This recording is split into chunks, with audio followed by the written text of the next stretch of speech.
let us now open it up to questions, both from the physical Hungarian Sangha and from the virtual German Sangha. Please consider well, is your question about practice? This is a retreat, not an academic conference. This is a retreat for sustained practice. If you are having a problem with your practice, probably other people are also. So by sharing that question, that doubt, this can be helpful for all. But theoretical questions are not helpful at all. We can discuss them after the retreat. So if you have a real question about the fundamental practice, please, for the benefit of all, raise it. And together, I trust we can find a solution. You were talking about delusions and combating them or overcoming delusions. And right now there's a time, the Germans fasting, so not eating everything and so on until Easter. Yeah. So I try to follow that every year. And I realize every time that, for example, leaving away sweets, instead of that this desire gets less, it gets more and stronger and stronger. The more I try to get rid of it. And this is also true for other wishes or let's say habits. If I try to overcome bad habits, the opposite happens to me quite often. And I wonder what I'm doing wrong there. Yeah, you're not doing anything wrong, but clearly self-will is still involved. That's why you get trapped in that cycle, huh? You try to put something away and you end up desiring it even more. You have to see what your mind is doing. It's not the chocolate that's doing that, is it, Michael? No. It's your mind. You have to see what your mind is doing. And once you see that, undo it. Let it be undone. Yes, you can chase after it.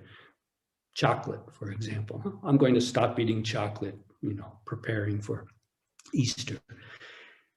And then you start dreaming about it, or go by someplace and someone's eating it and you can smell it and it just, you desire it even more. This is a precious place to practice, isn't it, huh?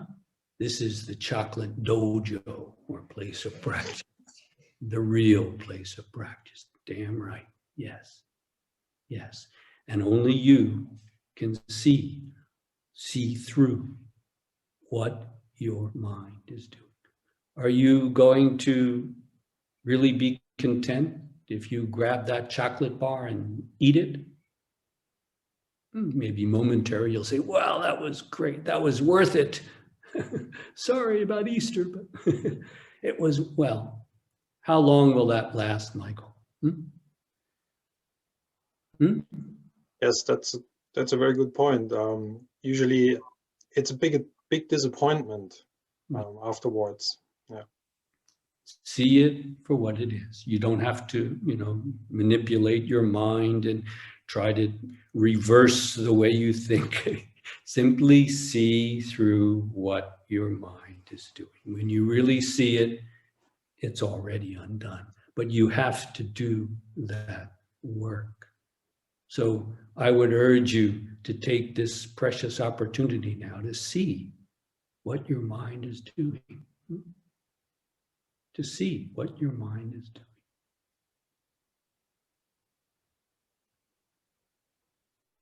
Thank you.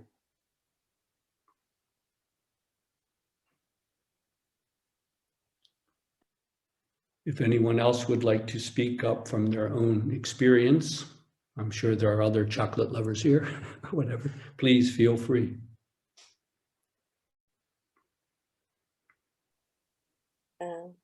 Ich möchte gern meine Frage auf Deutsch stellen. Bernhard, kannst du das bitte übersetzen? Ja, bitte. Mich beschäftigt irgendwo, auch jetzt mit dem Vortrag angeregt, was ist der Unterschied zwischen einem Zen praktizierenden Menschen und einem nicht Zen praktizierenden Menschen? Wie kann ich zum Beispiel, ich gebe ja auch Kurse und die haben von Zen keine Ahnung und wie kann ich das vermitteln? Zum Beispiel. Gut, das ist meine Frage. Wie kannst du vermitteln, was der Unterschied zwischen... Nein, ich frage mich immer, wie kann ich die Menschen, es scheint mir so schwierig, denen irgendwas von Zen zu erzählen. Und für mich ist es so selbstverständlich. Und ja. Okay, so, this is a very broad question, but anyway, so through your Dharma talk, Jeff, Ursula posed herself the question: what is the difference between a person that is practicing Zen and a person that is not practicing Zen? Because she also gives courses, and she has great difficulties to tell people what it is to practice Zen. Sorry.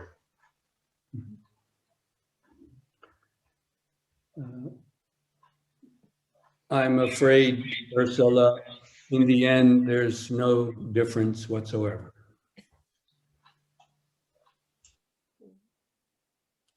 Perhaps it's the mind that looks for that difference that needs to be undone. Mm. I had someone in my tradition, a Japanese Rinzai Zen master who lived for a long time in New York. You may have noticed Tina's New York accent, she still has. And this Japanese Zen master who lived in New York, right in New York City for many years, many years, once said that the greatest Zen masters are those who never heard of Zen. You understand, don't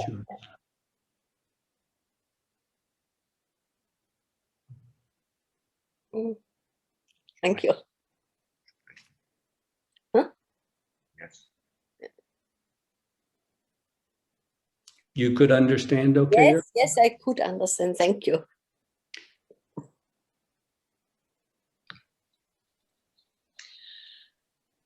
I also have a question. Okay. Yes, here's Birgit. I also have a question concerning the concentration while working with a koan, because sometimes I find myself in kind of a struggle. On the one hand, I really try to focus myself to give all my energy, my dedication to the koan. At the same time, it's not possible to resolve it only with the will. It really has to unfold from inside. And this produces sometimes a kind of a struggle. So can you say something about the special, I don't know if it is a special concentration, the special way to dedicate ourselves to a koan? A couple of months ago, I did give some Dharma talks precisely about that focus and concentration. You may want to listen to them. But really, it comes down to you're trying to put something in. You know, this is one of the problems with a traditional koan case or a curriculum. Here's the koan about the cypress tree or a dog and Buddha nature. Now you have to take that and put it in, take it in. It's not yours, at least in the beginning. It's something from the outside. Huh? So this is inevitable. It cannot be helped. Huh? That is why I emphasize, to bring the koan out of yourself rather than try to put one in. You follow? It's there. It's there. And the formal given koan is just something you have to cement yourself to. And that's the struggle you're talking about, you see? But the fundamental for any koan is always bringing it out of yourself.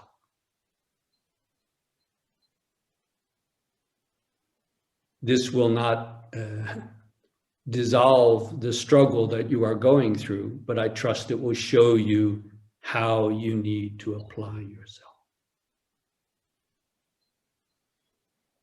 Do you follow? Yes, thank you.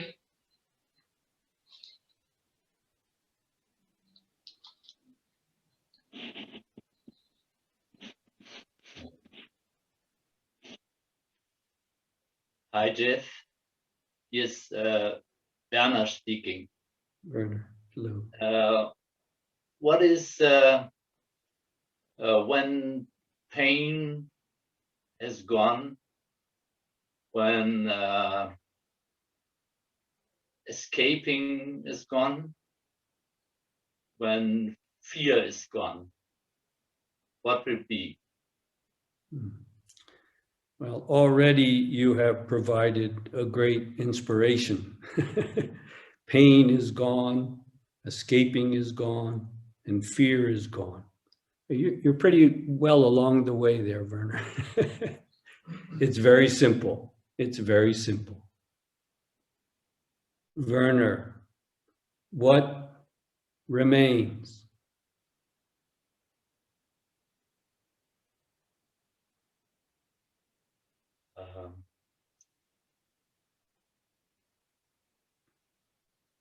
There is a strong wish that remains. And I cannot say what it is. Well, right there, apply yourself. It's wonderful if the pain and the fear and so on are gone. Wonderful. That allows you, without interruption, to just dive into that. What is that? What is it that remains? What is it that remains? This, Werner, is the bodhicitta coming to its culmination, its fulfillment. Huh? And don't worry if you don't know what it is. This is a good sign. Don't know what it is and give yourself to it fully. It will become clear beyond a shadow of a doubt.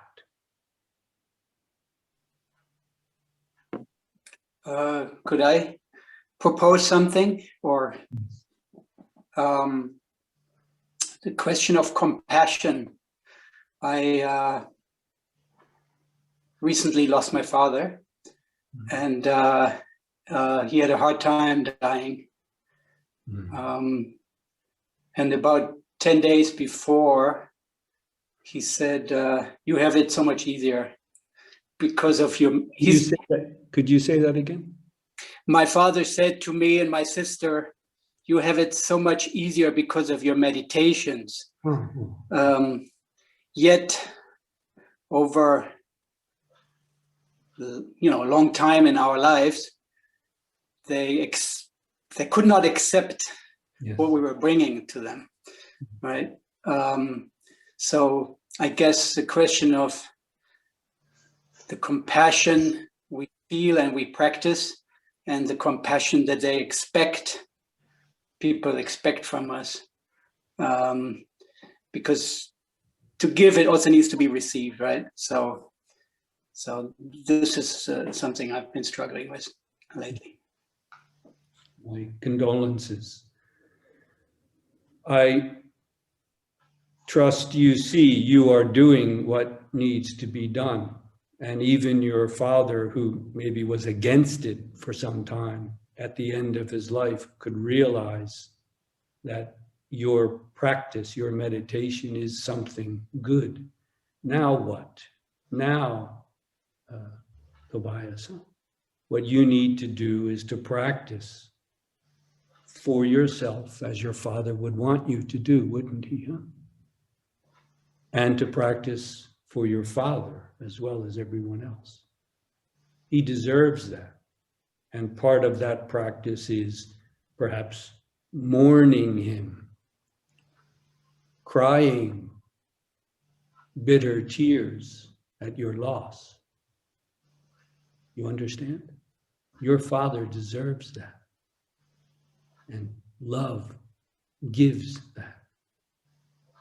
So please continue your practice for yourself and for your father as well as all beings. He deserves it, doesn't he?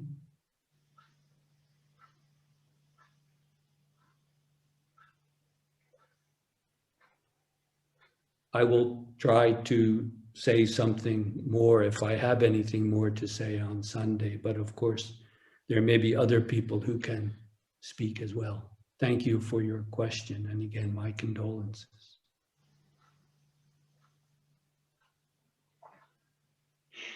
Could I also ask, because in the beginning of your talk, you mentioned love and compassion, and in your speech, you mainly concentrated on the practice and the mind and the body and the delusions. So my question would be, maybe you can talk about this on Sunday, is love and compassion just unfolding? If, like as Werner just mentioned, if everything is gone, then the great question, what is still there? Is it then just unfolding, or is there something we could nurture, or